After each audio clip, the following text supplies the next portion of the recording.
जैसे जैसे लोकसभा चुनाव के प्रथम चरण के मतदान की तिथि नजदीक आ रही है, वैसे वैसे मुरादाबाद लोकसभा क्षेत्र में सभी राजनीतिक दलों के प्रत्याशियों का जनसंपर्क भी तेज हो रहा है।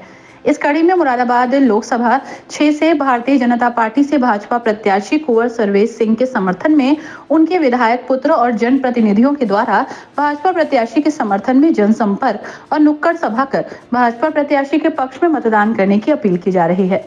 इसी के तहत शहर के थाना कटघर क्षेत्र के वार्ड 36 के पार्षद प्रीतम पासी और वार्ड 26 के पार्षद विवेक सक्सेना और वार्ड 48 में पार्षद कुलदीप नारायण के द्वारा भाजपा प्रत्याशी कुंवर सर्वेश सिंह के प्रचार प्रसार को पहुंचे शहर विधायक रितेश गुप्ता और बड़ापुर से 2 बार विधायक रहे शशांक ठाकुर और गोंडा से विधायक सतीश भूषण का मनोज गुप्ता, चंद्र प्रजापति, राजेश सूर्य, संजय शर्मा और भाजपा के सभी पदाधिकारियों ने फूल माला पहनाकर स्वागत किया। इसी के साथ आने वाली 19 अप्रैल को सभी नौजवान साथियों से और बुजुर्गों और माता बहनों से वोट डालने की अपील की। उन्होंने बताया कि पहले मतदान फिर जलपान, पहले अपना वोट डालें, उसके बाद अपने परिवार वालों का वोट डलवाएं और साथ ही साथ अपने पड़ोसियों को अपने घर से ले जाकर पहले मतदान करना है, फिर जलपान करना है। कटघर इलाके के विभिन्न वार्डों में भाजपा प्रत्याशी के जनसंपर्क में पहुंचे जनप्रतिनिधियों का स्वागत किया गया। वहीं भाजपा प्रत्याशी के पक्ष में मतदान करने की सभी के द्वारा बात कही गई।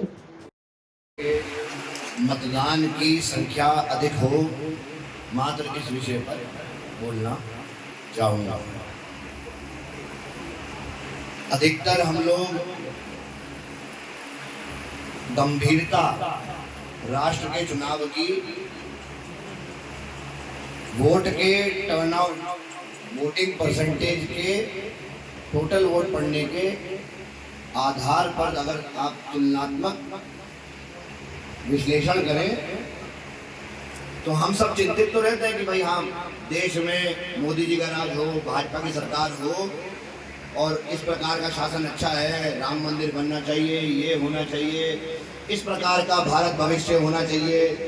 ये जो अन्य प्रकार के जो राष्ट्र के विषय हैं वो रोजमर्रा में महानगर का नागरिक चिंतित तो जरूर होता है, लेकिन जब वोट डालने का नंबर आता है तो कहीं ना कहीं उतनी संख्या में वो लोग वोट नहीं डाल पाते जितना वो पार्षदी में या गांव की प्रधानी में डालते हैं, जो अपने आप में बहुत विचित्र दुविधा है। सारे काम केंद्र सरकार के, प्रदेश सरकार के और सारी मेहनत प्रधानी पार्षदी। आप अगर ढंग से देखें तो केंद्र के विभागों के द्वारा ही समस्त भारत का ढांचा चलता है। छोटी से छोटी और बड़ी से बड़ी विषय को केंद्र सरकार की ऊर्जावान सरकार ही नीचे नहीं डालता, क्योंकि पास का आदमी चुनाव लड़ रहा होता है पार्षदी में तो स्वाभाविक है ज्यादा संख्या में वो कुंडी खटखटा करके बार बार हाथ पकड़ करके लेके जाता है, वो ज्यादा संख्या में वो डल जाते हैं। लेकिन देश जो 70 साल बाद एक प्रधानमंत्री मिले मोदी जी, और मोदी जी के आने के बाद जिस प्रकार की सोच विचार और निर्माण और भारत की प्रगति में अंतर आया है, वो शायद अगर हम सचेत ना होते केंद्र सरकार के चुनाव के लिए तो शायद कभी परिवर्तन नहीं आता।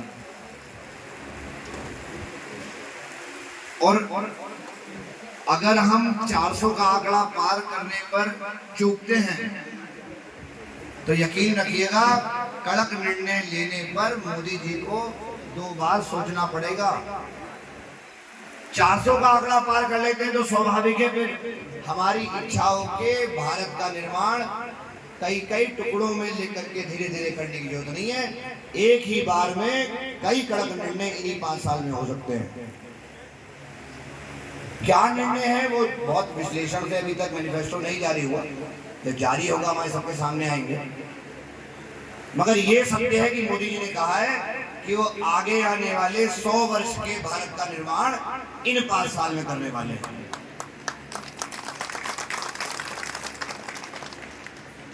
अभी एक पत्रकार ने टीवी पर पूछा कि आपकी 2024 में कोई टक्कर नहीं है मोदी जी, 24 के बाद आप 29 की तैयारी करें। तो मोदी जी ने हंसते हुए कहा, मैं सिर्फ 2029 की नहीं 2047 तक भारत को विकसित राष्ट्र बनाने की तैयारी में हूँ और आने वाले 100 साल तक ऐसे निर्णय लेके जाऊंगा जो कभी भी भारत दोबारा काल के अंधेरे में ना फंस जाए।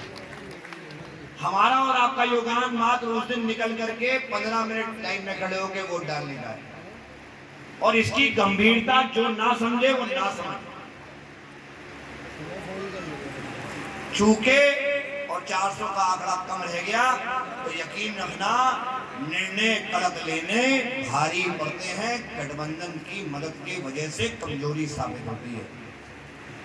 और 400 का आंकड़ा तभी पार होगा जब कठिन क्षेत्र मुरादाबाद लोकसभा या मुरादाबाद समस्त मंडल की जितनी भी लोकसभाएं ऐसी लोकसभा जीतती जाएंगी।